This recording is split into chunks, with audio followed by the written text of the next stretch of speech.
In our morning rounds, one surgeon's effort to save crucial time for victims of a stroke. On average, a stroke kills one American every 4 minutes. The odds of survival improve when emergency treatment begins quickly. And that's because almost 2 million brain cells die every minute during a stroke. David Begnaud met one neurosurgeon in Florida who found a new way to rush to the emergency room to help his patients. David, good morning. Nora, good morning and good to see you. There's just one surgeon who operates on all of the stroke victims at Palmetto General Hospital outside Miami. This guy performs about 100 emergency procedures every year, and he needs to be there whenever the call comes. That means if he's with his family on the weekend, it doesn't matter. This guy feels an obligation to respond. There's a stroke now? Yeah, I mean, they just announced it. Can I just try to find out what it is? Yeah, absolutely. In this case, Dr. Ritesh Kaushal was already here at Palmetto General Hospital, but he often has to drive in to treat stroke victims. Depending on the time of day, his 15-minute commute can easily stretch into 45 minutes. Just the amount of damage that can happen in just about half an hour delay was spectacular. But now, damage control for his patients. He uses emergency lights on his personal car, speeding his arrival to folks like Robert Buslow, whose family dialed 911 when he suddenly had trouble tying his shoes and sweeping the porch. How bad was it? It was considered a fatal stroke if it wasn't taken care of. The neurosurgeon did take care of it before Buslow even knew what was happening. And he must have gotten there very quick, because the moment I got in there, I was in the scanners, going from one to the other, and then all of a sudden, he got it out. Just as he did for the patient who arrived when we were there.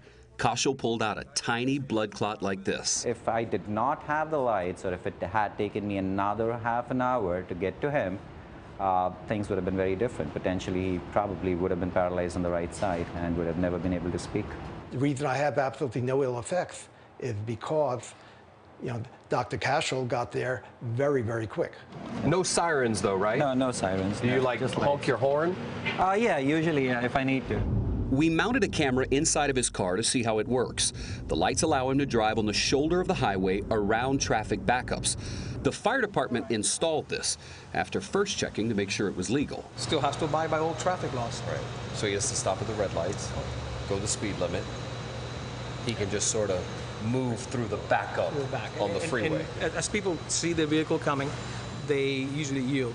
It does have risks. There are accidents that occur, crashes that occur. Dr. Douglas Kupas of the National Association of State EMS Officials says EMS medical directors sometimes respond to scenes with lights and sirens on their cars, but that this is the first time he's heard of a surgeon using emergency lights. Whenever there's a jam, otherwise I'd never use the lights. Dr. Kaushal worked 350 days last year, and he measures success by the minute. What we see is that any of these delays, those brain cells really translate to this person being able to walk out of this hospital on his own or go to a nursing home and be paralyzed for the rest of his life.